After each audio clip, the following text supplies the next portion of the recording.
Live कार्यक्रममा चाहिँ हार्दिक स्वागत गर्न चाहन्छु उमेश भट्ट विकासज्यू। धन्यवाद। आजको तपाईँको कार्यक्रम कस्तो रह्यो? पहिले तपाईँको कार्यक्रमको बारेमा चाहिँ जानकारी गराउँ, किनकि तपाईँ धेरै व्यस्त हुनुहुन्थ्यो। हिजो नै मैले खबर गरेको थिएँ, सम्भवतः म आउन सक्छु कि सक्दैन भन्दै हुनुहुन्थ्यो। आजको दिन कसरी व्यस्त रहनुभयो, केमा व्यस्त रहनुभयो, त्यसलाई चाहिँ अलिक प्रश्न गरिहालौँ। त्यसपछि केही प्रश्नहरू छन्, हामी फेरि बहस सुरु गर्छौँ। हामी यति बेला हाम्रो गाउँपालिकाको जल उपयोग गुरु योजना निर्माणको क्रममा छौँ र त्यसको हामी अन्तिम चरणमा वार्ड स्तरका गुरु योजना निर्माण भइसकेका छन् भने गाउँपालिका स्तरीय गुरु योजना निर्माणको हामी कार्यशाला सुरुवात गरेका छौँ। त्यही कार्यशालामा हामी लागिरहेका थियौँ। हजुर, अनि संविधान दिवस चाहिँ कसरी मनाउनु भयो? संविधान दिवस हामीले खास गरी विभिन्न सृजनात्मक कार्यक्रम मार्फत गऱ्यौँ। एउटा त हामीले 2 गते बेलुका, 3 गते र आज पनि बेलुका दीप प्रज्वलनसहित मनाउने कार्यक्रम छ र त्यो सँगसँगै हामीले कार्यालय परिसर सरसफाइ गर्ने, अन्तर्क्रिया गर्ने, चियापान गर्ने लगायतका बजार सरसफाइ गर्ने कार्यक्रमहरू मार्फत नै हामीले गरेका छौँ। हजुर, मैले गरेको तयारीको बारेमा भन्छु कि मैले बिहानदेखि साँझसम्म यो 12 घण्टा कार्यक्रम चलाउँदाखेरि सबैभन्दा महत्त्वपूर्ण विषय भनेर मैले पछाडि आर्थिक समृद्धिको कुरालाई राखेको थिएँ, किनकि सम्भवतः बोल्दा बोल्दै अब अन्तमा इन्ट्रेस्टेड विषयहरू भएन भने अनि गाह्रो हुनसक्छ मलाई कभर गर्न भन्ने हिसाबले तपाईँले यो आर्थिक बहसमा पनि धेरै पटक बोल्नु भएको छ। त्यसैले मलाई लाग्छ अबको समय अझै यो रोचक हुनेछ, मलाई यो थकान महसुस कम हुनेछ भन्ने हिसाबले पनि म फ्रेस भएर तपाईँसँग बहस गर्छु। अब सुरुवातमा हामीले संविधानकै बारेमा बहस गरौँ, त्यसपछि आर्थिक समृद्धिको आधारको बारेमा र स्थानीय सरकारको बारेमा पनि हामी जोड्छौँ। आजको दिन संविधान दिवसको अवसरमा हामीले विश्लेषण गरिरहँदाखेरि यसको कार्यान्वयनको जटिलता, तपाईँ एउटा सरकारको प्रतिनिधित्वको रूपमा पनि हामीले तपाईँलाई स्टुडियोमा बोलाएका छौँ। सरकारले संविधानको पूर्ण कार्यान्वयनको लागि जटिलताहरू के देख्नु भएको छ? नेपालमा अहिलेसम्म संविधान त 6-7 वटा संविधान बनेको अवस्था छ। म त भन्छु संविधान 6-7 वटा बने पनि संविधानका विषयवस्तु र मूल मर्म हेर्ने हो भने संविधान 2टा मात्रै बनेको छ। एउटा राजतन्त्रात्मक व्यवस्थालाई स्वीकार गरेर बनेको संविधान छ भने अर्को गणतन्त्रात्मक व्यवस्था अन्तर्गत बनेको संविधान छ र त्यो संविधान अन्तर्गत हेर्दाखेरि अहिले निश्चित रूपमा चुनौतीका विषय छन्। लामो समयदेखि यो देशमा राजतन्त्रले सामन्तवादको नायकको रूपमा रहेको राजतन्त्रले नेतृत्व गर्यो, शासन सत्ता चलायो र उसको शासन सत्ता जनताले सडकबाट गर्ल्याम गुर्लुम ढालेको अवस्था छ र गर्ल्याम गुर्लुम ढालेको त्यो शासन सत्ता फेरि उठ्ने कुचेष्टा गर्दैछ र त्यो गर्दाखेरि उसले बनाएका संरचनाहरू, उसका अवयवहरू, उसका अर्को शब्दमा भन्दाखेरि उसको त्यो राजतन्त्रका भूत पिशाचहरू फेरि आफ्नो रूपमा आउनु खोज्दैछन्। त्यो आउँदाखेरि केही जटिलता निश्चित रूपमा संविधान कार्यान्वयनमा छन्, तर पनि समग्र संविधान कार्यान्वयन सवालमा जतिसुकै जटिलताका बिचबाट भयो भने संविधान सहज तरिकाले कार्यान्वयनमा गइसकेको छ।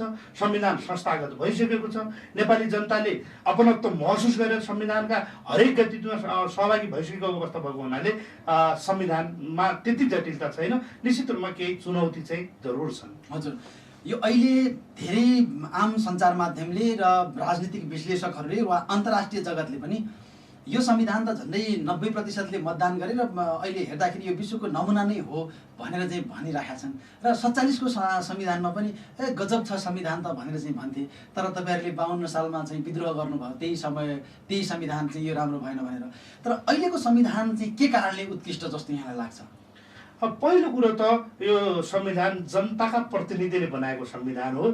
बहुमत जनताहरू मात्रै होइन कि यो नेपालमा बसोबास गर्ने अधिकांश नेपाली जनसमुदायका प्रतिनिधिहरूले बनाएको संविधान हो। यसकारण यो जनताको संविधान हो। दोस्रो कुरो, हिजो कानुनभन्दा माथि कोही थियो। राजा हिजो कानुनभन्दा माथि थिए। 47 सालको मान्छे मारे, परिमल गुरुङको हत्या भयो, धेरै मान्छेहरूको नमिता सुनिताहरूको हत्या भयो। त्यति बेला त्यसलाई दण्डित गर्ने कुनै कानुन थिएन।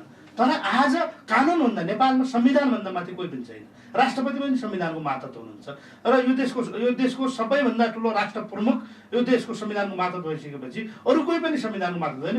दोस्रो कुरो, प्राथमिकता राम्रो संविधान भनेको त्यहाँनिर छ। तेस्रो भनेको जनताका पटकका सुझावहरू, 2 चरणको संविधान सभाको निर्वाचन र जनताका सुझावहरू मार्फत यो संविधान निर्माण भएको हुनाले यो संविधानमा जनताको अपनत्व पनि महसुस भएको छ। हिजो 9 जनाले बनाएको संविधान थियो, राजाले लालमोहर लगाएर बनाएको संविधान थियो, राजाले मान्छे तोकिदिएर बनाएको संविधान थियो 47 को भने 2072 सालको संविधान भनेको जनताका प्रतिनिधि बनाएको हुनाले जनताले अपनत्व महसुस गर्छन्। 47 को जस्तो उल्टिने सम्भावना छैन। हजुर, तर तपाईँले सम्भावना छैन भन्दाखेरि कता कता सम्भावना छ कि भन्नेहरू पनि छन् नि, किनकि संविधान बन्ने बित्तिकै जलाउने जलाउनेहरू पनि छन्। आजको दिनमा पनि चाहिँ कालो दिन मनाउनेहरू छन्। संविधान संशोधनै गर्नुपर्छ, यो हुँदैन भन्नेहरू पनि छन् नि। म तपाईँलाई जानकारी गराउँ, 90% जनताले, तपाईँले नै भन्नुभयो 90% जनताका प्रतिनिधिले 72 को संविधान बनायो। यसो भन्दाखेरि 10% बाहिर छ भन्ने कुरा त्यही बेला हुन्छ नि त। 10% बाहिर छ भने 10% मान्छे सडकमा आन्दोलनमा कति पर्सेन्ट हुन्छ भनेपछि संशोधन गर्न जरुरी छैन। संविधान केका लागि संशोधन गर्ने? मधेसको मुद्दालाई सम्बोधन गर्नका लागि संशोधन गर्ने। मधेसको मुद्दा के? उनीहरूले पनि अब आफ्नो प्रदेशका सवालहरूलाई अथवा थुप्रै कुराहरू उहाँहरूले राख्नु भएको छ, मधेसको दलहरूले पनि अब त्यसलाई संशोधन गर्नु पर्यो भन्ने कुराहरू पनि छ। विप्लवजीको पनि आफ्नै छ, उनीहरूको पनि ल यसलाई चाहिँ हामीलाई पनि एड गर्नु पर्यो भने होइन भने यो हुँदैन भनिरहेका छन्। यस्तो अवस्थामा अब सकिन्छ भने उनीहरूलाई पनि तान्नमा सरकारले किन पछि पर्ला र? अब मधेसवादी पार्टीहरूको एजेन्डा जहाँसम्म के हो त आखिर हामीले बुझ्न सकिरहेको छैनौँ। त्यही सरकारमा त्यही संविधानले स्वीकार गरेका कुरामा उहाँ मन्त्री बन्नु हुने, मुख्यमन्त्री बन्नु हुने, लाभको पदहरू लिनु हुने, मन्त्रीको पदका निमित्त दौडिनु हुने। अहिलेको सरकार, अहिलेको 2/3 सहितको सरकार, केपी ओली प्रधानमन्त्री हुनुहुन्छ, उहाँको नेतृत्वको सरकारमा तिनै मधेसवादी दलले समर्थन गरे होइनन् भने, त्योभन्दा पहिलेको सरकारमा उहाँले समर्थन गर्नुभएको अरेन भने 72 साल यता पनि उहाँहरू सरकारमा गइराख्नु भएको छ भने अनि उहाँहरूको एजेन्डा के हो मैले बुझिरहेको छैन। अनि आफू सत्ताभन्दा बाहिर बस्ने बित्तिकै एजेन्डा आउने, आफू सत्तामा छँदाखेरि एजेन्डामा नरहने जो कुरा छ यो राम्रो किमार्थ राम्रो छैन हो। निश्चित रूपमा केही कुराहरू, सबै कुराहरू सहमतिको दस्तावेज हो नि त। नेपालको संविधान 2072 भनेको सहमतिको दस्तावेज हो। सहमति गर्दाखेरि गिभ एन्ड टेक हो। त्यो भनेको लिने र दिने गर्दाखेरि 100% कसैको भने पनि हुँदैन। 100% चित्त म आज यो संविधानको 100% पक्षपाती छु, तर 100% मेरो पनि चित्त बुझाएन, किनकि 100% मेरो एजेन्डा पनि छैन। किनकि म साम्यवाद लेखिएको देख्न चाहन्थेँ, त्यहाँ जनयुद्ध लेखिएको देख्न चाहन्थेँ, त्यहाँ त्यो कुराहरू चाहन्थेँ, तर भएन। तर सहमति गर्दाखेरि सबैका भावना समेट्दाखेरि 100% कसैको हुँदैन। त्यसकारण त्यो छैन। जहाँसम्म विप्लवजीहरूको कुरा छ, विप्लवजीहरूलाई के कुरामा समेट्ने? समाजवादको कुरा छ। आज हामीले हिजो सँगै हुँदाखेरि पनि उहाँ सहितको विश्लेषण के हो भने नेपाली समाज अब पुँजीवादबाट समाजवादमा सङ्क्रमण हुनु खोज्दैछ। यसकारण भनिसकेपछि अहिलेको संविधानले परिकल्पना गरिसकेको कुरा समाजवाद उन्मुख भन्ने कुरा स्वीकार गरिसकेपछि अनि विप्लवजीहरूको एजेन्डा के हो त? आखिरमा केही व्यक्तिगत इन्ट्रेस्टका, पर्सनल इन्ट्रेस्टका कुरा गरेर त त्यो सम्भव पनि हुँदैन। हजुर, जस्तो यो हामीले आज बिहान 6 बजेदेखि नै निरन्तर अहिले साँझको झन्डै 4 बजिसकेको छ, हामीले निरन्तर अन्तर्वार्ता लिइरहँदाखेरि झन्डै मलाई लाग्छ 24 जना मध्ये 20 जना भन्दा बढीसँग हामीले अन्तर्वार्ता लिइसके। तपाईँसँग 1 जना मात्रै तपाईँ पुग्नुभयो र यसपछि पनि 2 जनासँग कुरा गर्ने तयारीमा छौँ हामी। झन्डै 20 जनासँग अन्तर्वार्ता लिँदाखेरि कतिपयले यो सरकार कछुवाको गतिभन्दा पनि ढिलो चलिरहेको छ संविधान कार्यान्वयनको सवालमा भनेर भन्नुभयो। तपाईँले नि सुन्नुभयो होला रेडियो सुन्दाखेरि, यो त्यो गतिमा चलिरहेको हो र?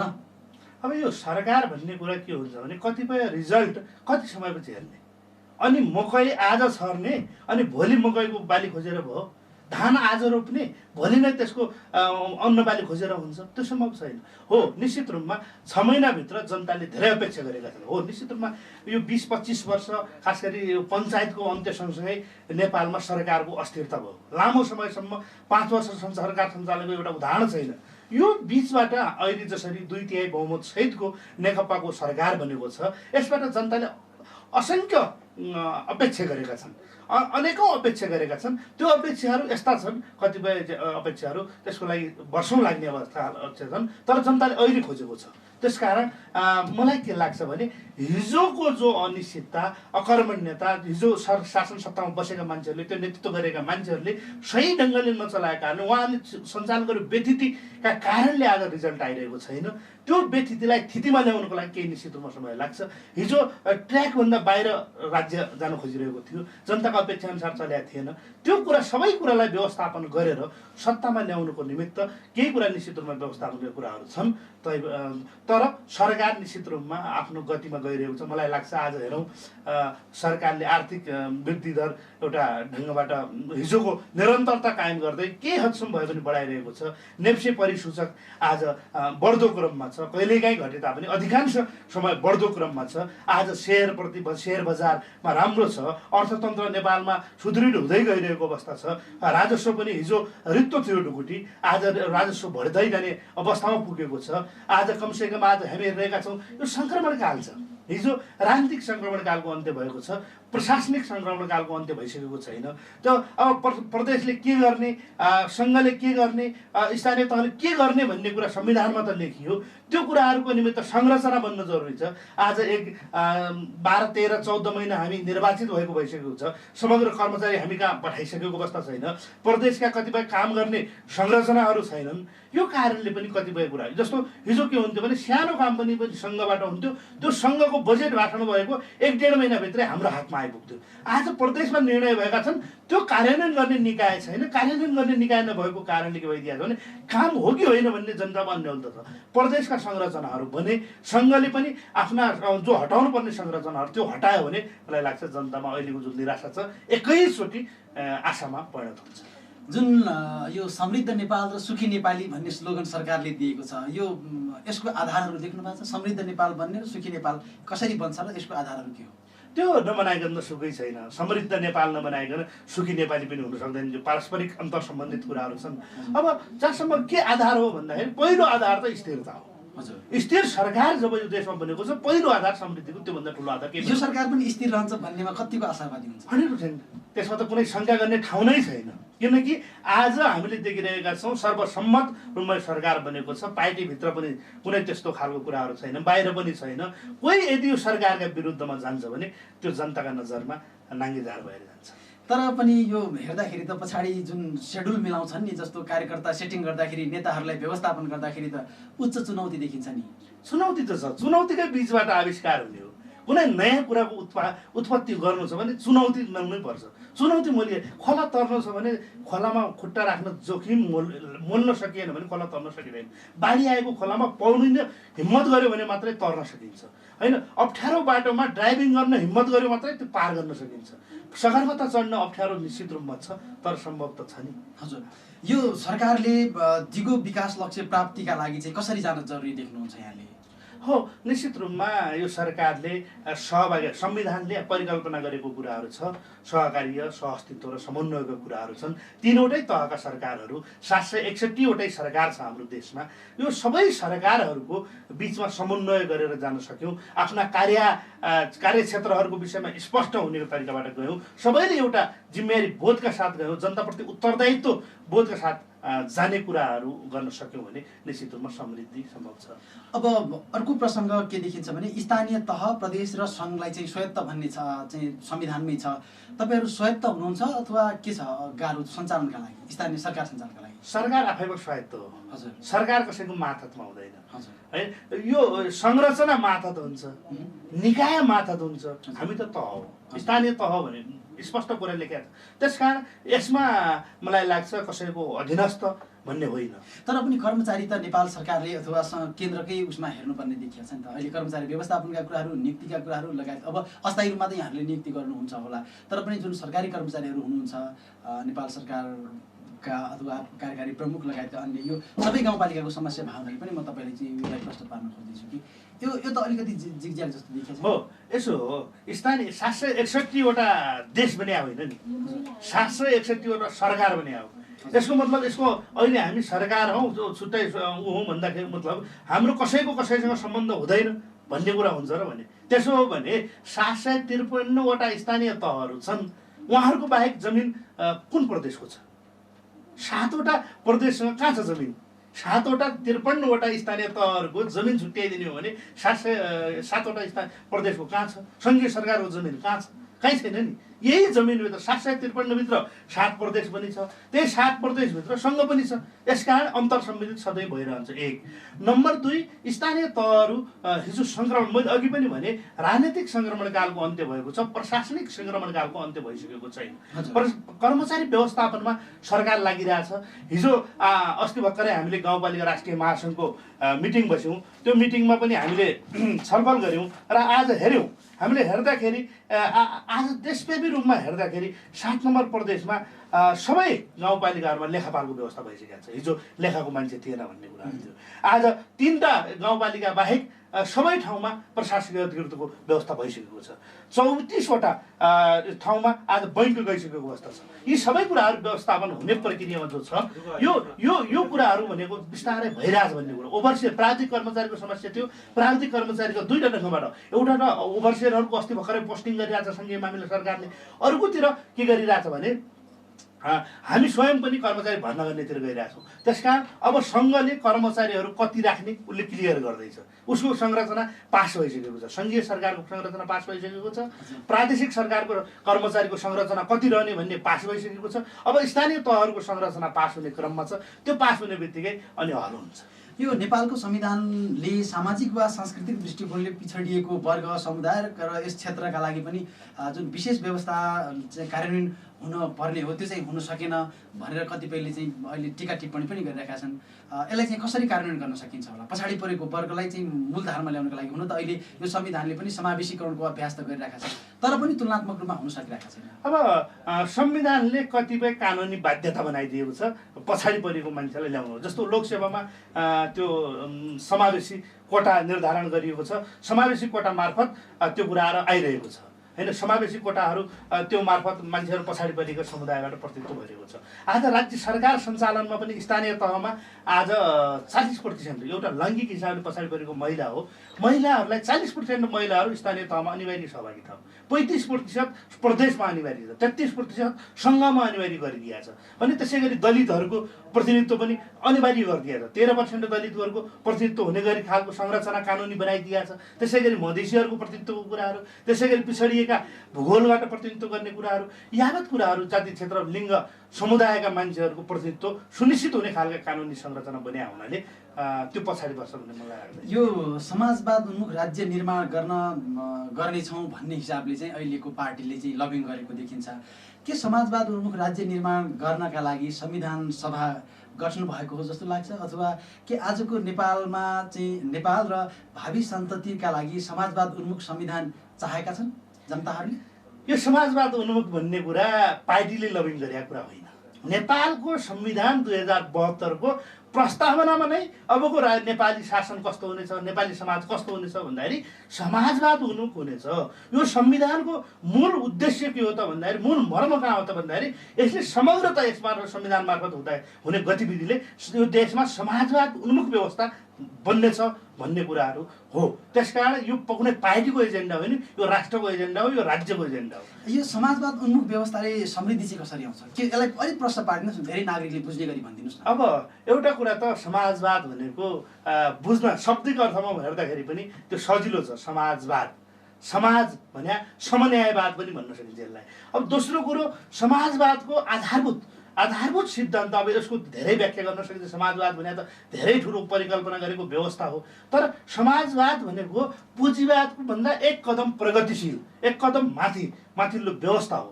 र समाजवादको मूल आदर्श, मूल सिद्धान्त के हुन्छ भन्दाखेरि क्षमता अनुसारको काम अनुसारको दाम होइन। हरेक मान्छे जसमा जे क्षमता छ त्यो अनुसारको काम राज्यले दिनुपर्छ, त्यो उसको व्यवस्था हो। भने त्यो काम जसले जति गर्छ त्यो अनुसारको उसलाई श्रमको उचित मूल्य गर्नु। आज हेरौँ बजारमा मान्छेहरूले श्रम बेच्छ, श्रमको उचित मूल्य पाइरहेको छैन। अनि त्यसै गरी मानसिक श्रम गर्ने मान्छेहरू हुन् या शारीरिक श्रम गर्ने मान्छेहरू, त्यसको उचित मूल्य छैन। भने समाजवादमा गइसकेपछि कमसेकम त्यहाँ उसको श्रमको उचित मूल्य उसले पाउँछ। एक दोस्रो कुरो, समाजवादमा कोही भोकै बस्न पाउँदैन। कसैले सामान्य रोगको कारणले उसले उपचार नपाएर मर्नुपर्ने अवस्था हुँदैन। उसले सडक पेटीमा सुत्नुपर्ने अवस्था हुँदैन। उसले नाङ्गै बस्नुपर्ने अवस्था हुँदैन। पढ्न नपाएर स्कुलभन्दा बाहिर बस्नुपर्ने अवस्था हुँदैन। ती यावत समस्याहरू छन्। रोजगारीका समस्याहरू, हरेक मान्छे रोजगारीमा कुनै न कुनै रूपमा जोडिनुपर्छ। ती यावत कुराहरू घाँस बास कपास शिक्षा स्वास्थ्य रोजगारका ग्यारेन्टी जहाँ गरिन्छ र त्यो सँगसँगै सुरक्षाका कुराहरू गरिन्छ। त्यो समाजवाद भने यस्तो समृद्ध व्यवस्था हो जो समाज व्यवस्थामा मेरो कोही छैन भन्ने लाग्दैन, उसलाई महसुस गर्न पाउँदैन। मेरो कोही नभए पनि मेरो राज्य छ, मेरो सरकार छ भन्ने जहाँ अनुभूति हुन्छ त्यो समाजवाद हो। हजुर, यो जस्तो संविधानले परिकल्पना गरे अनुसारको नयाँ नेपाल बन्न चाहिँ कति वर्ष लाग्छ होला? अब त्यो त ठ्याक्कै ज्योतिषीले जस्तो भविष्यवाणी गर्ने यति वर्षमा चाहिँ हामी मोटामोटी यहाँसम्म पुग्छ होला, यसरी चाहिँ समृद्ध बन्छ अथवा यसरी परिकल्पना गरेको नयाँ नेपाल निर्माण गर्न सक्छौँ भन्ने एउटा मोडालिटी त होला। जस्तो अहिले पनि भन्न सकियो 3 तहको निर्वाचन सम्पन्न भइसकेपछि एउटा नयाँ मोडल त देखियो नि त नेपालमा। अहिले हेर्दाखेरि नयाँ मोडल चाहिँ देखियो, तर संविधानले जुन परिकल्पना गरे अनुसारको चाहिँ नयाँ नेपाल बन्ने छ भन्ने एउटा दृष्टिकोण हुन्छ, त्यो ठ्याक्कै जनताहरूले देख्ने गरी चाहिँ कति वर्ष लाग्ला? अब यसो छ, समग्र अब उ गर्न त केही समय लाग्ला, किनकि नेपाल सरकारले अहिले एउटा परिकल्पना पनि गरेको छ, एउटा लक्ष्य पनि लिएको छ, दिगो विकास लक्ष्य। दिगो विकास लक्ष्य भनेर 2030 सम्म आधारभूत रूपमा स्वास्थ्यको स्थिति कहाँ पुर्याउने, सडकको स्थिति कहाँ पुर्याउने, शिक्षाको स्थिति कहाँ पुर्याउने, जनसङ्ख्यामा यो जो नमिलेको छ त्यो कुरा कसरी समायोजन गर्ने, यी यावत कुराहरूलाई लिएर दिगो विकास लक्ष्य भनेर 2030 सम्म न्यूनतमसम्म मध्यम स्तरको राष्ट्रलाई पुर्याउने, संसारमा मध्यम स्तरको मुलुकको रूपमा नेपाललाई पुर्याउने लक्ष्यसहित अगाडि बढिरहेको छ। एउटा कुरा त त्यो लक्ष्य अनुरूप सरकार हिँडिरहेको छ, त्यो पुग्ला।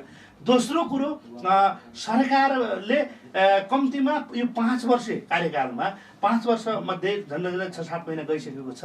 यो आफ्नो 5 वर्षमा यो स्थिर सरकार पनि हो, 2/3 बहुमत सहितको सरकार हो, एउटा स्ट्रङ सरकार हो, जनताले धेरै अपेक्षा गरेको सरकार पनि हो। यो सरकारले कमसेकम एउटा आफ्नो भिजन, एउटा बाटो क्लियर गर्नुपर्ने खालको हुनुपर्छ, त्यो गर्नै पर्छ। तपाईँसँगको बहसमा मैले आर्थिक समृद्धिको बहसमालाई पनि केन्द्रित गर्न खोजिरहेका थिएँ। अब विकास गर्नका लागि, आर्थिक रूपमा चाहिँ अगाडि बढ्नका लागि र आत्मनिर्भर अर्थतन्त्रको विकास गर्नका लागि नेपाल सरकारले, प्रदेशको सरकारले अथवा स्थानीय सरकारले प्रमोट गर्नुपर्ने चाहिँ क्षेत्रहरू कुन कुन हुन सक्छन्? अब एउटा कुरा, अहिले नेपालको अर्थतन्त्र मात्रै होइन, हरेक स्थानीय तहको, हरेक प्रदेशको अर्थतन्त्र भनेको आत्मनिर्भर अर्थतन्त्र काहीँको पनि छैन। त्यो रेमिटेन्समा आधारित अर्थतन्त्र छ, उल्टो फर्केको अर्थतन्त्र छ, जो रेमिटेन्स भनेको अर्काका भरमा हो। आज हेरौँ जुन अवस्थामा हाम्रो अर्थतन्त्र हिँडिरहेछ त्यही अवस्थामा जाने हो भने खाडी मुलुकले नेपाली मजदुरलाई भित्राउनु बन्द गरिदिने हो भने के हुन्छ? अनि रेमिटेन्स हाम्रो अर्थतन्त्र टाट बनिदिन्छ। त्यसकारण अब त्यसलाई उल्टो फर्काएर अर्थतन्त्र भनेको त्यो कृषिमा आधारित अर्थतन्त्र कसरी बनाउने, हाम्रा बेरोजगार युवालाई श्रमसँग कसरी जोड्ने, उत्पादनसँग कसरी जोड्ने, यो कुराहरू नगरुन्जेलसम्म आर्थिक समृद्धिका कुरा मात्रै हुन्छ। उत्पादनका कुरा गर्नुभयो, के कुराहरूको चाहिँ उत्पादन गर्ने? उत्पादनका धेरै क्षेत्रहरू छन्। जस्तो बाबुराम भट्टराई नेतृत्वको सरकारले अब यो जलविद्युतको कुरालाई चाहिँ त्यतिखेर मिसनकै रूपमा बनाएको थियो। उहाँको मैले आर्टिकल पढेको थिएँ, झन्डै 80,000 मेगावाट विद्युत उत्पादन गर्नका लागि त समय लाग्दैन भन्ने कुरा चाहिँ उहाँले गर्नुभएको थियो। तर यो भन्ने कुरा र गर्ने कुरामा चाहिँ फरक भएको छ राजनीतिज्ञहरूमा। कसरी अगाडि बढ्न सकेला आर्थिक रूपमा? यसो हो, अहिलेसम्म हुन्न पछाडिको मुख्य कारण त स्थिर सरकार नै भएन। अब आफू कुर्सीमा बसेदेखि दिनगन्ती सुरु गर्नुपर्ने अवस्थाका बिचबाट सरकारको नेतृत्व गयो भने कसरी काम सम्भव हुन्छ, कसरी समृद्धि सम्भव हुन्छ? सम्भव हुनै सक्दैन। क्यों कमसेकम 5 वर्ष स्थिर सरकार भयो भने 5 वर्ष मलाई कसैले हल्लाउन सक्दैन। मैले अहिले मलाई गाली गरे पनि 2 वर्षपछि मैले काम गरेर देखाउन सकेँ भने मान्छेले ठिकै छ नि त, राम्रो गरिरहेछ भन्ने खालको गर्न सक्छन् भन्ने खालको अनुभूति हुन सकेन। गत विगतमा काम हुन नसक्ने कारण यो हो। दोस्रो हामी कस्तो गर्ने भन्दाखेरि हामी त यस्तो ठाउँमा छौँ, गोल्डन ठाउँमा छौँ। अब यो कसैले भन्छन् यो 2 ढुङ्गा बिचको तरुल, कसैले डाइनामाइट भन्छन्, अहिले गतिशील पुल, विकासको गतिशील पुल हो भने भनिरहेछन्। तर म भन्छु हामी यस्तो ठाउँमा उभिरहेछौँ, हामीसँग उत्पादन हामीसँग छैन, बजार खुल्ला छ। संसारको आधा जनसङ्ख्या भएको चाइना र भारतसँग हाम्रो सिमाना जोडिएको छ। त्यो खुल्ला बजार छ, त्यो बजारले हाम्रो उत्पादनको कहिले आउला भनेर खोजिरहेछ। आज युरोपको उत्पादन गरेको सामानले भारत र चाइनाको मार्केटमा कब्जा गरिरहेको छ, तर हामीले नजिकै भएको उत्पादन गर्न सकिरहेको छैन। आज बिहारमा, युपीमा मान्छेहरूको आर्थिक स्तर बढेको छ, तरकारी किनेर खान सक्ने हैसियतमा छ। तर आज अस्ति भर्खरै हाम्रो गाउँ यो डडेलधुरा जिल्लामा अमरगढी नगरपालिका वार्ड नम्बर 1 मा बनेको एउटा कोल्ड स्टोरदेखि 1450 मेट्रिक टन त्यसको क्षमता रहेछ। अब त्यसमा पुरै खाली छ, 2 फ्लोर त पुरै खाली छ। उत्पादनै छैन। आज मैले अस्ति प्रश्न गरेँ एउटा कार्यक्रममा, हाम्रो जोन थियो, आलुको जोन कार्यक्रम थियो, सुपर जोन बनिसक्यो। आज कति बढी जमिन, यो जोन बन्नुभन्दाबाट सुपर जोन भन्दाखेरि कति प्रतिशत बढी भूगोल जमिनमा आज आलु खेती भयो? हजुर, यो खोजी गर्नुपर्छ कि पर्दैन? राज्यले हामीले बनायौँ, एरिया बढायौँ। हिजो हाम्रो नगरपालिका र आसपासका केही ठाउँमा थियो, जिल्लाभरि विस्तार गऱ्यौँ। हजुर, हिजो लाउने मान्छेहरूलाई नै हामीले ल्याउने हो भने यो सुपर जोन बनाएको के अर्थ छ? सुपर जोनको प्रधानमन्त्री कृषि आधुनिकीकरण परियोजनाको उद्देश्य के हो त भन्दाखेरि यसको उद्देश्य भनेको हरेक चिजबाट आत्मनिर्भर बनाऊ, उत्पादन बढाउँ, हिजोको भन्दा गुणात्मक ढङ्गले उत्पादन बढोस् भन्ने कल्पना गरेर सरकारले ल्याउने, अनि हामीले एरिया बढाइदिएर अनि उत्पादन कसरी बढ्छ? त्यसकारण जमिन बढाउनु पर्यो। यो उत्पादन नहुने कारण चाहिँ के देख्नुहुन्छ? युवाहरूकै लगनशीलता कम भएको हो कि जमिनको अभावको हो कि राज्यको सब्सिडी कम भएको हो कि कसरी विश्लेषण गर्नु भएको छ? यसमा दुई तिनवटा कुराहरू छ। एउटा कुरा त पहिलो कुरा स्पष्ट नीति भएन, स्पष्ट नीति भएन। आज दोस्रो कुरो बजार राज्य नियन्त्रित छैन, राज्य नियन्त्रित बजार छैन।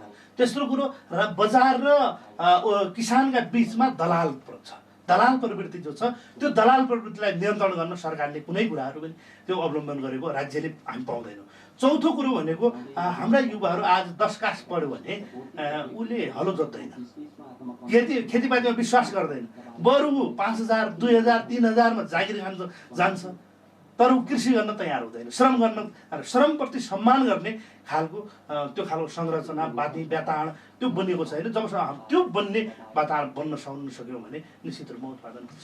जस्तो यहाँहरूले पनि स्थानीय सरकारले पनि विकास चाहिँ भएको छ, किनकि त्यहाँका नागरिकहरूले नै भन्छन् कि यो सङ्घीयता त चाहिँ साह्रै राम्रो प्रणाली रहेछ कि यसले चाहिँ गाउँ गाउँसम्म विकास गरेको छ भन्ने देखिन्छ। तर स्थानीय सरकार पनि विकास गर्नका लागि वा आर्थिक रूपमा अलि उत्पादनशील क्षेत्रमा लगानी गर्नका लागि चुकेको हो कि भन्ने के लाग्छ यहाँलाई? हो, निश्चित रूपमा अहिले स्थानीय तहहरू बामे सरिरहेका छन्। देशैभरिका 753वटा स्थानीय तहहरू बामे सर्ने प्रक्रियामा छन्। पहिले बनेका नगरपालिका पनि हिजोको काम गर्ने र आजको काम त फरक छ नि। हिजोको उहाँले गर्नुपर्ने काम र आजको काम गर्नुपर्ने काममा त रात दिनको फरक छ। त्यसकारण उहाँहरू कोही पनि पुरानो छैन, सबै नयाँ छन्। फरक यति हो, अलिकति सुगम ठाउँमा अलिकति कर्मचारी जाला, अलिकति बुझेको कुराहरू होला, अलिक दुर्गम ठाउँमा कर्मचारी जान अभाव होला, त्यो त्यति हो। बाँकी कुरा त सबै बामे सर्ने प्रक्रियामा छौँ, सिक्ने प्रक्रियामा छौँ, सिकाउने प्रक्रियामा छौँ। यो सबै कुरा भएको हुनाले निश्चित रूपमा जनताले अपेक्षा गरे अनुसारको काम त स्थानीय तहले गर्न सकिरहेको छैन। तर मलाई विश्वास के हो भने हिजो जुन भोलममा बजेट आउँथ्यो सङ्घीय सरकारको, त्यही भोलम आज स्थानीय सरकार के अरे अहिलेको अवस्थामा पनि आएको छ, स्थानीय सरकार बनेपछि पनि आएको छ। तर आज सडक खन्ने कुरा होस् या विद्यालयमा सुधार गर्ने कुरा होस् या स्वास्थ्य संस्था सुधारका कुराहरू हुन् या सबै कुराहरू भन्दाखेरि त हिजोभन्दा गुणात्मक परिवर्तन भएको छ। कहाँबाट आयो पैसा? कहाँबाट आयो त भन्दाखेरि पैसा त त्यही छ भन्दाखेरि हिजो करप्सन हुने रहेछ। त्यो कुरा क्लियर कुरा के हो भने हिजो करप्सन हुने रहेछ, त्यो करप्सनलाई कन्ट्रोल गर्न सकिन्छ। आज कमसेकम जनताको नजिकको सरकार बनेका कारणले त्यो करप्सन कन्ट्रोल भएको छ। हजुर, तपाईँ गाउँपालिका महासङ्घको केन्द्रीय सदस्य पनि हुनुहुन्छ र अहिले गाउँपालिकाले हेर्ने हो भने तपाईँले भनिहाल्नु सानो कुरामा मात्रै लगानी गरेको जस्तो देखिन्छ। विकासको सन्दर्भमा सडकमा चाहिँ देखिने गरेर भनेको सडकमा मात्रै काम गरेको देखिन्छ, अरू पुल पुलेसा सामान्य चाहिँ खोलाहरू थाप्राहरू अथवा त्यस्तो जस्तो देखिन्छ। त्यसैले गाउँपालिकाले पनि अलिकति डिजिटल मोडेलको त्यहाँका चाहिँ धेरै नभए पनि 50औं युवाहरूले चाहिँ रोजगारी पाउन सक्ने त्योबाट एउटा लर्निङ क्याम्प मोडलको कमसेकम त्यहाँ गएर उसले काम सिकेर आफ्नोमा पनि प्र्याक्टिकली गर्न मिल्ने यस्तो मोडालिटी चाहिँ किन आउन नसकेको होला? त्यो कसैले पनि गरेनन् भन्ने पक्षमा त म सहमत छैन। देशभरिमा गरेका छन्। अब धेरै स्थानीय तहहरूले त्यो खालको उत्पादनसँग जोड्ने, सयौं युवाहरूलाई जोड्ने, जस्तो यो स्वरोजगार दस्ता भनेका छन्, कतिपयले केही दस्ता भनेका छ, विभिन्न नामाकरण गरेर युवाहरूलाई समेट्नेलाई कुरा गरेको छ। अस्ति भर्खरै हाम्रो 6 नम्बर प्रदेशको पश्चिम रुकुममा एउटा नीतिगत निर्णय नै गरे त्यहाँका 6वटा स्थानीय तहहरूले कि अब हामी उपभोक्ता समिति मार्फत काम गर्दैनौँ, ठेक्का मार्फत काम गर्दैनौँ, अब हामी श्रम सहकारी बनाउँछौँ, श्रम सहकारी मार्फत काम गराउँछौँ भन्ने कुरा नयाँ ब्रान्ड ल्याएका छन्। त्यो यस्ता राम्रो गर्ने स्थानीय तहहरू पनि छन्। हो, केही स्थानीय तहहरूले सिक्ने क्रममा भएको हुनाले सिकिरहेका छैनन्। मलाई निश्चित रूपमा लागेको छ पोहोर सालभन्दा योपालि स्थानीय तहहरूमा सुधार भएको छ। यो वर्षभन्दा अर्को वर्ष सुधार हुने क्रममा होला। तर योलाई गति बढाउनु पर्ने चाहिँ निश्चित रूपमा जरुरी छ। हजुर, जस्तो यो नेपाल सरकारले नै समृद्ध नेपाल अथवा आर्थिक रूपमा समृद्ध बन्छौँ भनिरहँदाखेरि त्यसको चाहिँ एउटा पार्ट भनेको प्रदेशको सरकार पनि हो, एउटा पार्ट भनेको स्थानीय सरकार पनि हो। त्यसैले स्थानीय सरकार भएकोमा गाउँपालिकातिर जाँदाखेरि अहिले पनि इन्डियाबाट तरकारी आउने होइन भने डोटीका कतिपय गाउँपालिकामा तरकारी खान पाइन्न र बझाङका कतिपय गाउँपालिकामा तरकारी खान पाइन्न। बैतडीका कतिपय बेला चाहिँ पञ्चेश्वर लगायतका शिवनाथतिर हेर्ने हो भने अहिले पनि त्यहाँ तरकारी तराईबाट गएन भने खान नपाइने स्थिति छ। लगायतका थुप्रै क्षेत्रहरूमा त्यस्तो छ। तर जुन यहाँले सडक सञ्जाल विकास गर्नुभयो त्यसले गाउँसम्म चाहिँ विकास त भएको छ, तर भारतको चाहिँ तरकारी बेच्नका लागि एउटा मार्केट चाहिँ डेभलप भएको देखिन्छ। त्यसै गरी अन्य जुन मल्टिनेसनल कम्पनीहरूका प्रोडक्टहरू सेल गर्नका लागि चाहिँ मार्केट भएको देखिन्छ। आउँदाखेरि ती यातायातका साधनहरू भरिएर आउँछन्, जाँदाखेरि रित्तै जान्छन्। के रित्तै गएको गाडी गाउँपालिकाबाट अथवा स्थानीय सरकारबाट गयो भने त्यसले विकास गर्न सकेला? हो, निश्चित रूपमा तपाईँले भने जस्तो हाम्रो व्यापार घाटामा हाम्रा सबै स्थानीय तहहरू छन्। व्यापार घाटाको अवस्थामा हामी अधिकांश स्थानीय तहहरू त्यसमा छौँ। तर के हो भने अहिलेको चुनौती भनेकै त्यहाँनिर हो। सडक खन्ने कुरा ठुलो होइन। मैले अस्ति एउटा कार्यक्रममा पनि भने सडक खन्न ठुलो कुरो होइन, तर त्यो सडकले काम पाउनु पऱ्यो, रोजगार पाउनु पऱ्यो। त्यो सडकले रोजगार पाउने भनेको कमसेकम त्यो सडकमा गाडी हिँड्नु पऱ्यो। गाडी हिँड्नको लागि कमसे मान्छे बोक्ने गाडी मात्रै होइन कि अरू सामान बोक्ने गाडी पनि हिँड्नु पऱ्यो। सामान बोक्ने गाडी भनेको त्यहाँबाट उत्पादन भएको चिज बाहिर पनि आउनु पऱ्यो।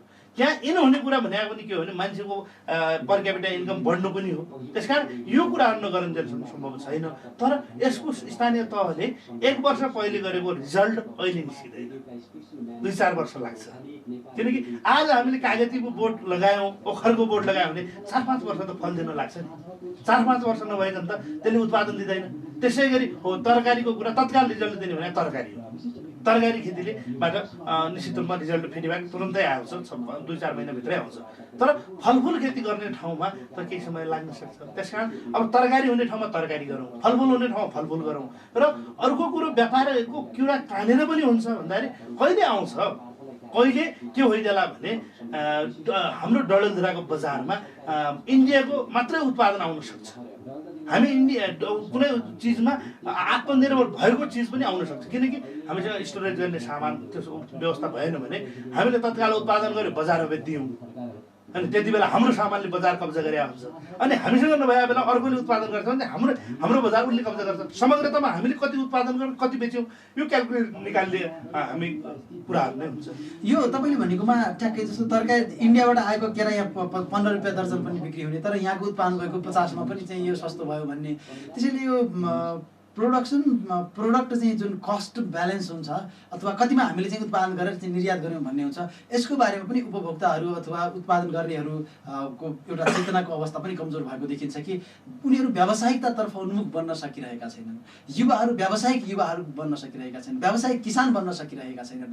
तपाईँ एउटा ग्रामीण क्षेत्रमा रहेका किसानहरूको चाहिँ प्रत्यक्ष एउटा निगरानीमा रहेको सरकारले पनि ती युवाहरूलाई चाहिँ रोजगारीतिर जोड्न सकिरहेको छैन। यो तपाईँ एउटा उदाहरणीय रूपमा मात्रै भए पनि हरेक गाउँपालिकाको समस्या हो कि अहिले स्थानीय सरकार भइसकेपछि पनि युवाहरू अहिले विदेश गइरहेका छन्।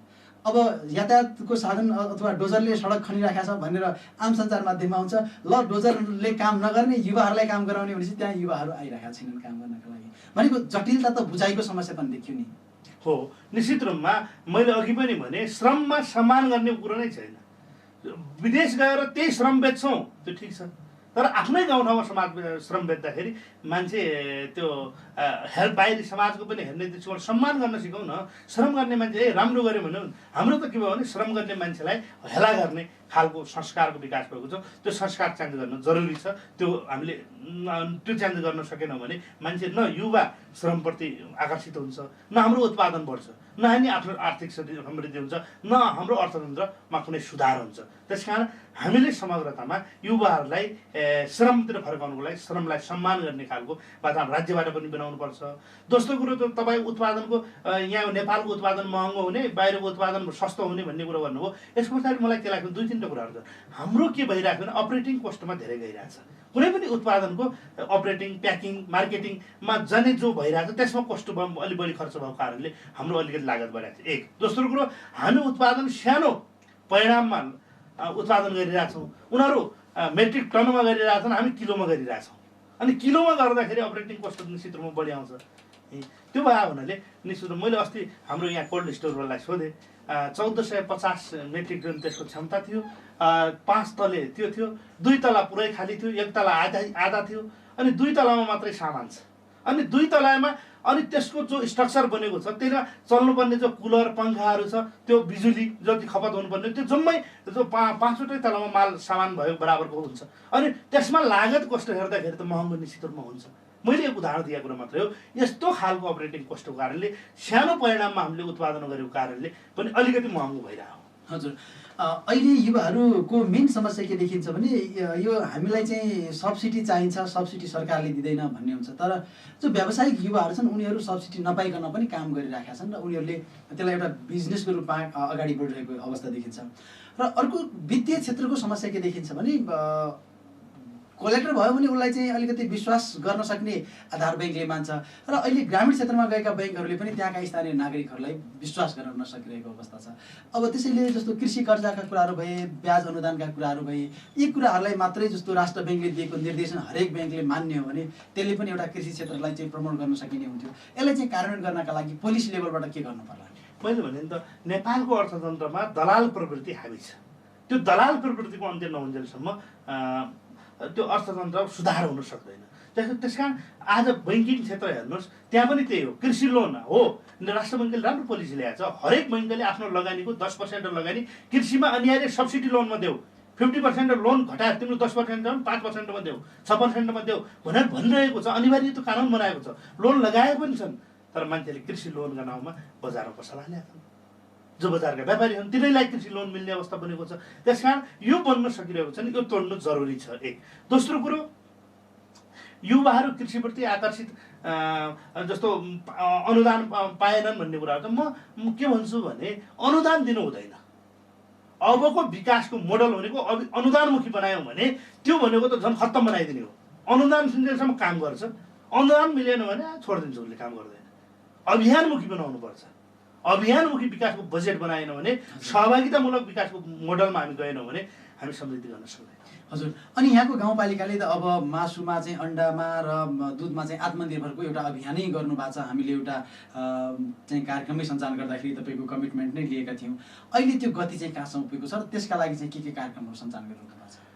हामीले हाम्रो गाउँपालिकामा मासुमा अन्डामा र दुधमा आत्मनिर्भर कार्यक्रम अन्तर्गत अगाडि बढाएका छौँ। त्यो अन्तर्गत हामीले हेर्दाखेरि पोहोर साल 25वटा भैँसीका खोरहरू निर्माण गऱ्यौँ, गाईका खोर सुधार गऱ्यौँ। हामीले कमसेकम आज त्यहाँ 20वटा भैँसीको सङ्ख्या थप भएको अवस्था हामीले पाइरहेका छौँ। त्यो बजारमा हिजोको भन्दा दुधको सर्टेज घट्या अवस्थामा छ।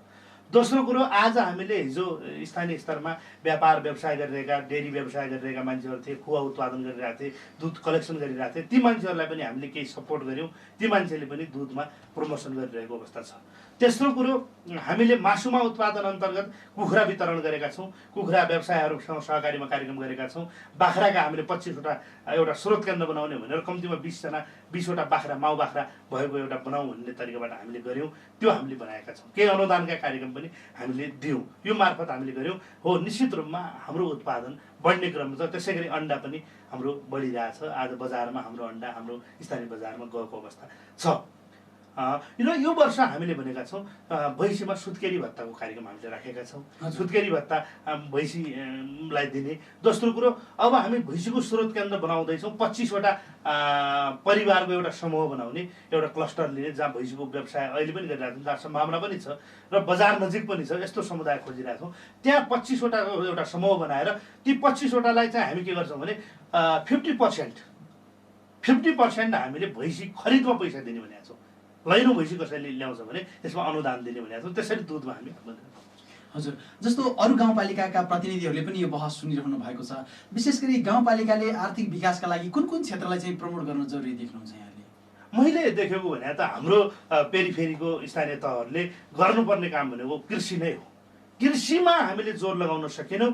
कृषिमा हाम्रो रेमिटेन्समा आधारित अर्थतन्त्रलाई उल्ट्याएर हामीले कृषिमा आधारित अर्थतन्त्र जबसम्म बनाउन सक्दैनौँ तबसम्म हाम्रो समृद्धि हुन सक्छ। तर त्यो भित्रका पनि जटिलता देखिन्छ नि। कतिपय ठाउँहरूमा जमिनको अभाव हुने, कतिपय ठाउँमा यातायातको अभाव हुने, कतिपय ठाउँमा अलि प्राविधिक जनशक्तिको अभाव हुने, कतिपय अब यो सिँचाइको समस्याहरू हुने। त्यसले गर्दाखेरि पनि जुन यहाँले भने जस्तो कृषिमा चाहिँ फड्को मान्न नसकिरहेका स्थिति छ नि। म तपाईँलाई उदाहरण दिन्छु। विज्ञानसम्मत कुरा हो कि जस्तो हामी गाडीमा गइरहेको हुन्छौँ, बस्या हुन्छौँ, बस्या बेलामा मजाले हामीलाई कुनै धक्का लाग्या हुँदैन, पिच बाटोमा गइरहेको छौँ, अनि ड्राइभरले झ्याप्प ब्रेक हान्यो भने अगाडि ठोक्किन्छौँ। यो विज्ञानको कुरा छ नि। एउटा गतिमा गएको मान्छे अर्को गतिमा रोक्दाखेरि पनि ठोकिन्छ। अनि मोडहरूमा ड्राइभरले दायाँ मोड्नु खोज्यो भने हामी बायाँतिर पल्टिन्छौँ, बायाँ मोड्नु खोज्यो भने हामी दायाँतिर पल्टिन्छौँ। रोकिया गाडीमा हामी बसेका छौँ, झप्प ड्राइभरले चलायो भने झम्म पछाडि हामी ठोकिन्छौँ। किन भन्दाखेरि त जुनसुकै चिज पनि जो ठाउँमा छ त्यसको गति चेन्ज गर्दाखेरि ऊ छिटमिटी जाँदैन क्या। त्यहाँनिर केही एक्सिडेन्ट हो, चोट पनि लाग्न सक्छ, त्यो स्वाभाविक छ, च्यालेन्ज छ। एउटा गतिमा गइरहेको चिजलाई अर्को गतिमा लैजानु भने सामान्य कुरा हो र भने सामान्य कुरा हुँदै होइन। हिजो आज यो संविधान ल्याउनु सामान्य कुरा थिएन। संविधान ल्याउनुको लागि कत्रो मान्छेले रगत बगाउनु पऱ्यो, कति मान्छेले दुःख खानु पऱ्यो, कति मान्छेले जेल जानु पऱ्यो, कति मान्छे बेपत्ता छन्, कति घाइते छन्। यो त सम्भव हो त है। तर त्यसै गरी हामीले यो राजनीतिक क्रान्ति गर्दाखेरि जति जटिल छ नि आर्थिक क्रान्ति त्योभन्दा जटिल छ। अझ झन् के हुँदै रहेछ भने यो उच्च वर्ग छ नि यो समृद्धिको बाटोमा चाँडै आउने रहेछ, कन्भेन्स हुने रहेछ। मिडल क्लास पनि आइहाल्ने रहेछ। ल लोवर क्लास छ, न्यून वर्ग भनेर जो गर्छौँ, टुकुरो र बुकुरोमा रमाउने जो छ त्यो समुदाय त झन् चेन्ज गर्न बहुत गाह्रो छ। चेन्ज गर्न मान्दैन। राज्यले त्यहाँनिर कसरी ल्याउने एउटा च्यालेन्जको विषय त छ। तर च्यालेन्ज छ भन्दाखेरि हामीले के चुप लागेर बस्ने? चुप लागेर बसेर त सम्भव छैन। च्यालेन्ज त सामना गर्नु पर्यो। यो नयाँ व्यवस्थाको कार्यान्वयन नै च्यालेन्ज हो। हजुर, जस्तो यो संविधानले प्रत्येक नागरिकलाई रोजगारी दिने भयो, स्वास्थ्य अथवा आवास र खाद्यमा पनि मौलिक यो व्यवस्था अन्तर्गत चाहिँ राखिएको छ। तर यो संविधानका मौलिक हकमा पनि धेरै कुराहरू राखिएका छन्, तर त्यो कार्यान्वयनको चरण चाहिँ एकदम धेरै बिस्तारै भएको जस्तो देखिन्छ। छिटो कार्यान्वयन गर्नका लागि चाहिँ अब सरकारले चाहिँ के गर्न जरुरी देख्नुहुन्छ? नेपालको संविधान 2072 मौलिक हकहरू आफै कार्यान्वयन हुँदैन। हजुर, संविधान आफै कार्यान्वयन हुँदैन। संविधान भनेको हात खुट्टा नभएको शरीर हो। हात खुट्टा छैन, शरीर हो, ऊ आफै हिँड्दैन। उसलाई कसैले हिँडाइदिनुपर्छ या त व्हिल चेयरमा राखिदिनुपर्छ। त्यो हात खुट्टा भनेको के हो त भन्दाखेरि यो ऐनहरू, निर्देशिकाहरू, विनियमहरू, नियमावलीहरू भनेको संविधानका हात खुट्टाहरू हो। अब त्यो संविधानमा के लेखिएको छ भने मौलिकहरू कार्य हुनेछ भनेर लेख्यो, तर यो कानुन बमोजिम हुनेछ भने। आज अस्ति भर्खरै नेपालको संविधानमा अर्को कुरा के लेखेको छ भने मौलिक हक कार्यान्वयन सम्बन्धी सम्पूर्ण कानुनहरू 3 वर्षभित्र, संविधान जारी भएको 3 वर्षभित्रै पास गरिसक्नुपर्ने छ भन्ने कुरा छ। अस्ति 31 गते यो भदौ 31 गते 3 वर्ष नपुग्दै त्यो पास गरिसकेको अवस्था छ। अब ती पास मात्रै भएका छन्, त्यो प्रमाणित हुने क्रममा छन्। त्यो सबै कुरा बनिसकेपछि अब भोलिको दिनमा कार्यान्वयनमा जान्छन्। कार्यान्वयन गयो भने निश्चित रूपमा हुन्छ। त्यति बेला जो मौलिक हकमा लेखिएका कुराहरू छन्, जस्तो रोजगारीको कुराहरू लेखिएको छ, सुरक्षाको कुरा लेखिएको छ, जे कुराहरू त्यहाँ लेखिएको छ, मलाई यो पाएन भनेर कसैले लेख्यो भने अब त्यसपछि राज्य जवाबदेही बन्छ। यहाँले साँच्चीकै यो भित्र हेर्दाखेरि मौलिक हक भित्र हेर्दाखेरि यो प्रदूषित भए पनि चाहिँ उजुरी गर्न मिल्ने, स्वास्थ्यको निःशुल्क हुने, शिक्षा निःशुल्क हुने भन्ने छ। तर राज्यले यो सबै ग्यारेन्टी गर्छ भनिरहेको छ, तर जनताहरूले, आम नागरिकहरूले चाहिँ त्यो विश्वस्त गर्न सकिने अवस्था देखिँदैन। र अर्को कुरा जुन यो विधेयक 3 वर्षभित्रै पास गरिसक्नुपर्ने भन्ने कुराहरू पनि भयो, त्यो चाहिँ भित्रभित्रै भयो र त्यसको चाहिँ आम नागरिकसम्म त्यसको राय सुझावका लागि आउनु पर्थ्यो भनेर पनि प्रतिपक्षी दलहरूले चाहिँ टीका टिप्पणी गरिरहेका छन्। प्रतिपक्षी दलले त टीका टिप्पणी गर्नै मिल्दैन, किनकि प्रतिपक्षी दलले समेत त्यो छलफलमा भाग लिएका छन्। सदनमा छलफलमा भाग लिएका छन् भने उहाँहरूको दायित्व हो कि होइन? जस्तो उहाँले जसले त्यो सदनभित्र सङ्घीय प्रतिनिधि सभा, सङ्घीय राष्ट्रिय सभाभित्र त्यो छलफलमा भाग लिएका छन्, अनि उहाँहरूले जनतालाई भन्नुपर्छ कि पर्दैन? उहाँहरू जनताको प्रतिनिधि हो कि होइन? उहाँहरूले जनताप्रति जवाबदेही बन्नुपर्छ कि पर्दैन? त्यसकारण कुरा के हो भने फेरि जो बनेका कानुन छन् त्यो अकाट्य हुन्, अपरिवर्तनीय हुन्, च्यान्जै हुँदैनन्, परिवर्तनै हुँदैनन्, काट्दै काटिँदैन। त्यो बन्यो अब भन्ने कुरा त हुँदैन। त्यसकारण फेरि अर्को कुरो मौलिक हकलाई कार्यान्वयन गर्ने किसिमबाट भएका छन् ती त। त्यो भएको हुनाले मलाई के लाग्छ, जनताको अधिकार सुनिश्चित गर्ने गरी जो कानुन बनाएका छन् त्यसमा त जनताले त्यो अविश्वास गर्नुपर्छ भन्ने मलाई लाग्दैन। तर पनि यो मुलुकी ऐनमा त देखिएका कुराहरू, संविधान र मुलुकी ऐनका कुराहरू अथवा अन्य संहिताहरू जुन निर्माण भए त्यसमा हेर्दाखेरि त कतिपय कुराहरू अलि बाँचिएको जस्तो देखिन्छन्। जस्तो आम सञ्चार माध्यमकै लागि सन्दर्भमा होस् वा अरू चिकित्सा क्षेत्रले चाहिँ आन्दोलनै गरे त्यत्रो उनीहरूले भने अब यस्तो अवस्था आयो भने त अब यसले भोलिको दिनमा दिगो विकास गर्छ भन्ने कुराहरूमा चाहिँ कसरी विश्वास गरिन्छ? एउटा नेपालमा विडम्बना कुरा के भयो भने केही महिना पहिले नेपालको सरकारले एउटा निर्णय गर्छ, मुलुकी ऐन प्रतिस्थापन बनेका ऐन पारित गर्छ। अनि 5 वटा ऐन पारित गर्छ, त्यो प्रमाणित पनि गर्छ। प्रमाणित गरिसकेपछि राजपत्रमा प्रकाशन पनि गर्छ।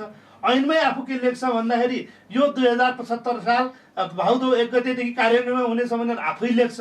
अनि आफै त्यो सरकारभन्दा बाहिर गएर अनि त्यति बेला अनि विरोध गर्न मिल्छ? एक। दोस्रो कुरो, मिडियाको चौथो अङ्गलाई पनि मेरो आग्रह छ, राजपत्र भने गोप्य रूपमा छापिने चिज होइन। नेपाल सरकारको कानुन मन्त्रालयको आधिकारिक वेबसाइटमा कुनै पनि कानुनको ड्राफ्ट राखिन्छ।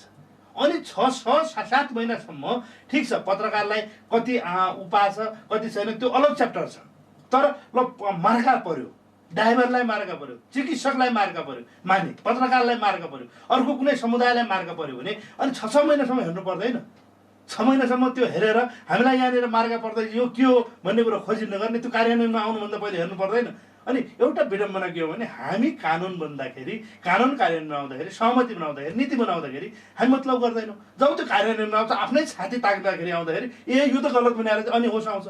अनि त्यो भावनाले बेलैमा सचेत होइदिनु पऱ्यो, हेरिदिनु पऱ्यो। यो कानुन अहिले बनिया होइन नि, कानुन त 6 महिना 7 महिना पहिले बनिया हो, तत्कालीन सरकारको पालामा बनिया हो। अनि त्यो सरकारले बनाउने, अब जसो सरकारले बनाउने भन्ने कुराहरू यो पनि यो प्राकृतिक न्यायको सिद्धान्त विपरीत हुन्छ। यो अहिले यो सरकार असफल बनाउने वा सरकारको बारेमा बढी टिका टिप्पणी गर्ने भनेको यो कञ्चनपुरको घटनाले पनि हो। झन्डै अब 1.5 महिना 2 महिना बितिसक्दा समेत सत्य तथ्य घटनाहरू बाहिर ल्याउन नसक्नु त सरकारको कमजोरी नै हो नि।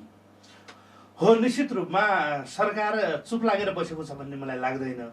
अलिकति त्यसलाई राजनीतिक रङ्ग पनि दिनु खोजिरहेको जस्तो देखिन्छ। अब त्यो राजनीतिक रङ्ग दिनु त्यो भन्ने कुरा पनि राम्रो चिज होइन। तर जहाँसम्म मलाई लाग्छ सरकारले केही गरेर सुरुवातका दिनमा अनुसन्धानमा रहेका केही मान्छेहरू जो सरकारका प्रतिनिधि भनेर जनताले बुझ्छन्, ती मान्छेले केही गल्ती गरेको देखिन्छ, त्यही भएर उहाँहरू निलम्बनमा पर्नु भएको छ, छानबिनको दायरामा आउनु भएको छ, उहाँहरू स्वयं एउटा प्रक्रियामा गइराख्नु भएको छ। अहिले 2-3टा किसिमका जो समितिहरू बनेका छन्, छानबिन समिति बनिरहेछ, त्यो समिति भन्दाखेरि हो कतिपय अपराध भने फेरि एउटा प्राकृतिक न्यायको सिद्धान्त हुन्छ। हेर्नुहोस्, प्राकृतिक न्यायको सिद्धान्तले के भन्छ भन्दाखेरि 9वटा अपराधी बचुन् तर एउटा निर्दोष बस्नु हुँदैन।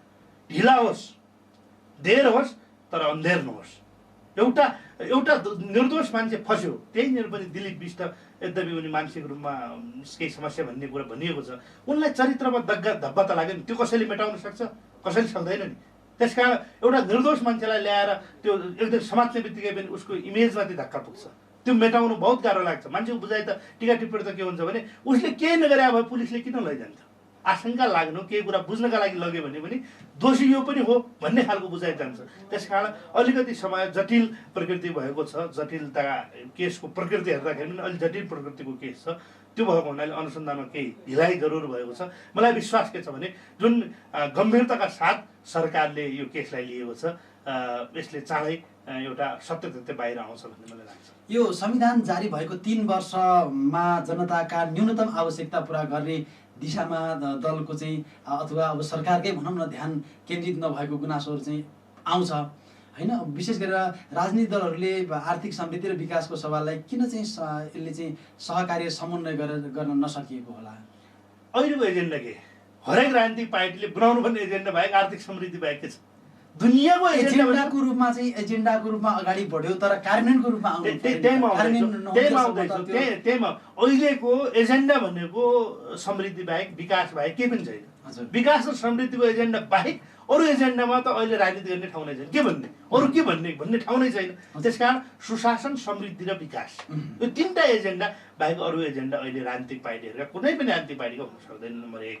नम्बर 2, त्यो अब एजेन्डा त पनि व्यवहारमा बन्न सकेनन् भन्दाखेरि मैले अघि पनि भने कतिपय कार्यान्वयन देखिने कुराहरू रिजल्ट आउन समय लाग्छ। केही कुराहरूको पनि रिजल्ट आउन समय लाग्छ।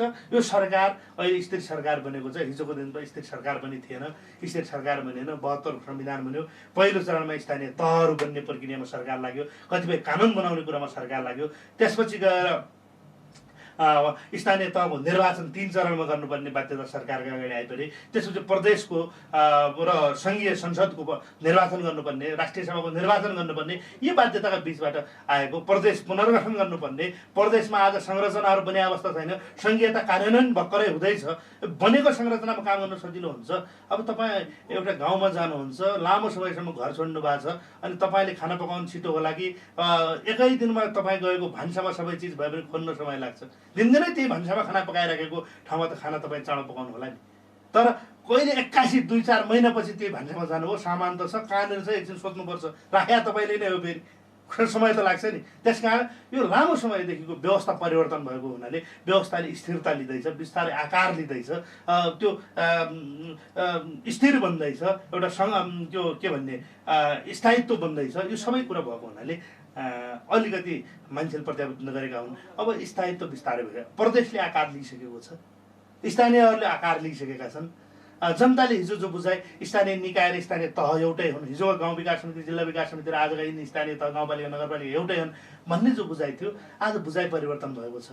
कमसेकम त्यो कुराहरू हो। संहिता के हो भन्ने कुराहरू अपनत्व महसुस भएको छ, सरकार के हो अपनत्व महसुस भएको छ, सिंहदरबार गाउँमा भएको अनुभूति गरेका छन्। यो कुराहरू पनि त आखिरमा च्यान्ज हो नि त। त्यो च्यान्ज केही पनि होइन, केही पनि भएको छैन। हिजो आखिरमा 5 लाख 10 लाख 20 लाख रुपियाँ गाउँमा बजेट आउँछ, आज करोडमा आइरहेको छ। अनि यो परिवर्तन, त्यो करोड काहीँ न काहीँ त खर्च भइरहेको छ। हो, त्यो बरु खर्च हुँदाखेरि अनुत्पादक उत्पादक कुन ठाउँमा लगानी भइरहेको त्यो होला, तर गाउँमा पैसा त आएको छ नि। हजुर, जस्तो अहिलेको सरकारले जुन पारवहन सम्झौताहरू सन्धिहरू गर्यो भारतभन्दा अन्य मुलुकहरूका लागि पनि, जुन 6-7वटा नाकाहरू खोल्न सकिनेछ र नेपालले चाइनाबाट अथवा अन्य क्षेत्रबाट पनि चाहिँ आफ्नो बाह्य व्यापारलाई प्रमोट गर्न सकिनेछ भन्ने कुरा आयो। यसले चाहिँ विकास ल्याउन सकिन्छ, बाह्य व्यापारलाई केही फस्टाउन सकिन्छ भनेर आम नागरिकहरूले कतिको आशावादी बन्न सक्छन्? भन्नुपर्छ, नभनेको सुखै छैन। जबसम्म हामी एउटा देशमा मात्रै व्यापारमा निर्भर हुन्छौँ तबसम्म हाम्रो समृद्धि हुन सक्दैन। हामीले धेरै देशमा आजको बजार भनेको प्रतिस्पर्धात्मक बजार हो। मोनोपोली भयो भने त डेभलपमेन्ट हुँदैन। मोनोपोली हुने बित्तिकै त्यहाँ त करप्सन हुन्छ। मोनोपोली हुने बित्तिकै त्यहाँ मान्छेको के हुन्छ भने उसको तोकेको मूल्य हुन्छ, उसको मूल्यमा हामीले हिँड्नुपर्ने हुन्छ। प्रतिस्पर्धामा बजार गयो भने जनतालाई लाभ पनि हुन्छ, हाम्रो समृद्धि पनि हुन्छ। हजुर, जस्तो यो बहसमा कुरा गरिरहँदाखेरि तपाईँले अहिलेको एजेन्डा जुन यो समृद्धि र विकासको हो, त्योभन्दा बाहेक चाहिँ एजेन्डा त अहिले के हुन्छ राजनीतिक दलको भन्नुभयो। तर हिजोको दिनका एजेन्डाहरू थिए कि नेपाललाई स्विजरल्यान्ड बनाउने, नेपालमा चाहिँ यो बुर्जुवा शिक्षाको अन्त्य गर्ने, अनि त्यसपछि यो चाहिँ व्यक्तिगत सम्पत्तिहरूलाई चाहिँ अब त्यसलाई व्यवस्थापन गर्ने लगायतका कुराहरू त जनयुद्धकालदेखि एउटा तत्कालीन रूपमा त चाहिँ निकै लोकप्रिय नाराहरू त थिए। तर ती नाराहरू नारामै सीमित रहे त, त्यही भएर अहिलेको पनि यो नारामै सीमित रहन्छ कि भन्ने पनि कसले भन्यो? त्यो नारामा सीमित रह्यो कसले भन्छ? जनयुद्ध भनेको जनयुद्ध पहिलो कुरा बुझ्ने, जनयुद्ध साध्य हो कि साधन हो? हजुर, जनयुद्ध त एउटा साधन हो। हामीले हाम्रो यात्रा, राजनीतिक यात्रा अहिले अन्त्य भयो त भनेको छैनौँ नि। कुनै एजेन्डामा, कुनै दस्तावेजमा, कुनै नेताको बोलीमा तपाईँले हाम्रो यात्रा रोकियो भनेका छौँ? अहिले पनि संविधानमा हामीले समाजवाद उन्मुख भनेका छौँ। समाजवाद उन्मुख भने समाजमा त पुग्छौँ भने हो नि, समाजमा त पुग्छौँ भनेपछि संविधानमा जान्छौँ पनि भने हो नि। अहिले पनि त हाम्रो पार्टीको आधारभूत सिद्धान्त मार्क्सवाद लेनिनवाद हामीले स्वीकार गरिरहेछौँ। मार्क्सवाद लेनिनवाद स्वीकार गरिरहेछौँ भने त्योभित्र साम्यवाद पनि छ, समाजवाद पनि छ, पुँजीवादको अन्त्य पनि छ। यो सबै कुराहरू हेर्दाखेरि नयाँ जनवाद पनि छ है, जनताको जनवादी अधिनायकत्व पनि छ है, कम्युनको कुराहरू पनि छ त्योभित्र, सहकारीका कुराहरू पनि छन्। यी सबै कुराहरू त्योभित्र भएको कारणले एजेन्डा भएका छैनन्। जस्तो एजेन्डा हिजो स्विजरल्यान्ड बनाउने कुराहरू जो तपाईँले भन्नुभयो, स्विजरल्यान्ड बनाउने कुरा भने त्यो उदाहरणको कुरा हो। उदाहरणमा खेलौँ न, त्यो भाव के हो? भाव भने त समृद्धि र विकास भए के छ? नेपाललाई लगेर स्विजरल्यान्ड बनाउनु अर्थात् नेपालको नाम मेटेर त्यसको ठाउँमा स्विजरल्यान्ड लेख्नु भने त होइन। स्विजरल्यान्डको जस्तो विकास नेपालमा गर्छौँ भने हो, गर्छौँ त अहिले पनि भनेको छौँ। कहाँ छोडेका छौँ हामीले? समृद्धि गर्नु भने त्यही हो। दोस्रो कुरो बुर्जुवा शिक्षा कुरा गर्नु हो। बुर्जुवा शिक्षा भने उल्टो बनाउने भने त होइन, उल्टो बनाउने भने त होइन, एक नलेख्ने भने त होइन। लेख्ने त अक्षर त यिनै हुन्, तर शिक्षाभित्रको जो मैले अघि पनि भने अनुत्पादक क्षेत्रमा हाम्रो बजारमा नबेचिने खालको जो शैक्षिक जनशक्ति छ, अव्यवहारिक प्रकारको स्कुलमा पढाइ भइरहेछ, त्यो पढाइलाई चेन्ज गर्दै आज अगाडि जान्छौँ। प्राविधिक शिक्षा आज बजारमा बेचिरहेछ। प्राविधिक शिक्षा बेचिरहेछ भने यो सरकारले गर्यो के? अहिले वर्तमान नेकपा नेतृत्वको सरकारले पहिलो निर्णय के छ भन्दा एउटा स्थानीय तहमा एउटा प्राविधिक शिक्षालय खोल्ने। यो होइन समाजवाद? बजारमा बेचिने भने।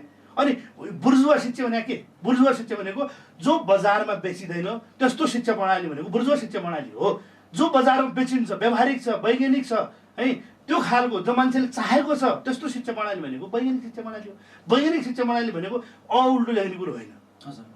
जुन यहाँले यो सरकारको सन्दर्भमा बहस गर्नुभयो, विशेष गरेर अहिले पनि धेरै विशेष गरी प्रतिपक्षी दलहरूले कुरा गर्दाखेरि के देखिन्छ भने हिजोको दिनमा जनयुद्धबाट आएको चाहिँ पार्टी नेकपा, त्यतिखेर चाहिँ माओवादी पार्टी र अहिले पार्टीभित्रको चरम गुटबन्दी भएको एमाले चाहिँ टिकेर एउटा लामो समयसम्म यिनीहरूले चाहिँ टिक्न सक्दैनन् भनेर धेरै ठाउँहरूमा चाहिँ भाषण गर्ने, धेरै ठाउँहरूमा चाहिँ नागरिकहरूलाई भनिरहेका छन् र जानकारी गराइरहेका छन्।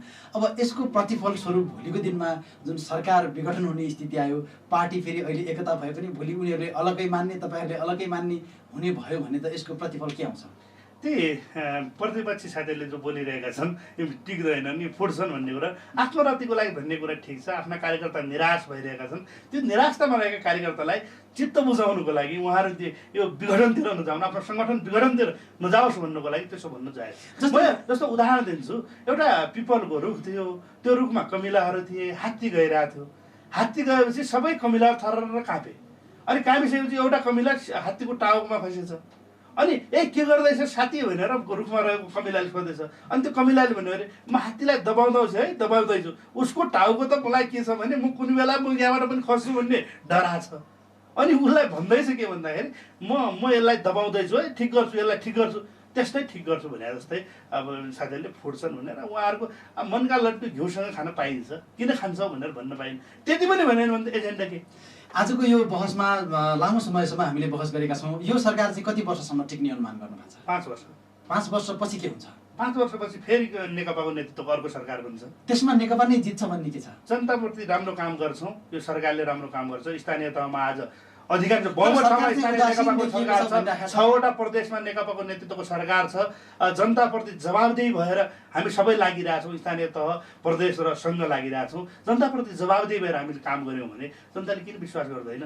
जनतामा गर्ने भनेको त व्यवहार हो नि, मुखले भनेर त होइन। 5 वर्षमा हामीले केही गरेर देखायौँ भने त जनताले किन विश्वास गर्दैन? तर पनि नेताहरूको जुन गुटबन्दी छ त्यसले गर्दाखेरि त भोलिको दिनमा सिद्धिने जस्तो देखिन्छ नि। आफ्नो पार्टी हेर्ने, त्यसमा पनि गुट हेर्ने, कसले चाहिँ लबिङ गरेको हो भनेर चाहिँ विभिन्न क्षेत्रहरूमा चाहिँ अगाडि बढाउने, लाइन सङ्घर्षलाई जोड्ने त देखियो नि तपाईँहरूको पार्टीमा। अहिलेको यो पार्टीमा मैले लाइन नै देखाएको छैन। लाइन नभए पनि गुट कहाँबाट आउँछ? लाइन एउटै हुने, नेता एउटै स्वीकार गर्ने को हो त? ल अहिलेको बेलामा लाइन के हो त फरक? तर आजको दिनमा पनि माधव कुमार नेपालले सरकारकै टीका टिप्पणी गरिरहेको कुरा देखिन्छ। व्यवहारिक प्रश्नमा गुटै बुन्यो भन्ने कुरा हुन्छ र कुनै चिजमा चित्त बुझेन, ल कुनै कुरामा चित्त बुझेन भन्ने बित्तिकै समग्र प्रक्रियामा असहमति हो भन्ने कुरो त हुँदैन नि। त्यो कुराहरू त उहाँलाई केही कुराहरू सरकारले केही गरेका काममा चित्त बुझेन होला, त्यो कुरामा असन्तुष्टि व्यक्त गर्नुभयो होला, त्यसमा हामीले धेरै। तर कुरा के हो, त्यसको मतलब गुटै बनाउनु भयो होइन, अर्को पार्टी नै फुटाल्नुहुन्छ भन्ने कुरा त के हो भने यो त विपक्षीले अलिकति अब खेलिदिने अब ऊ हो।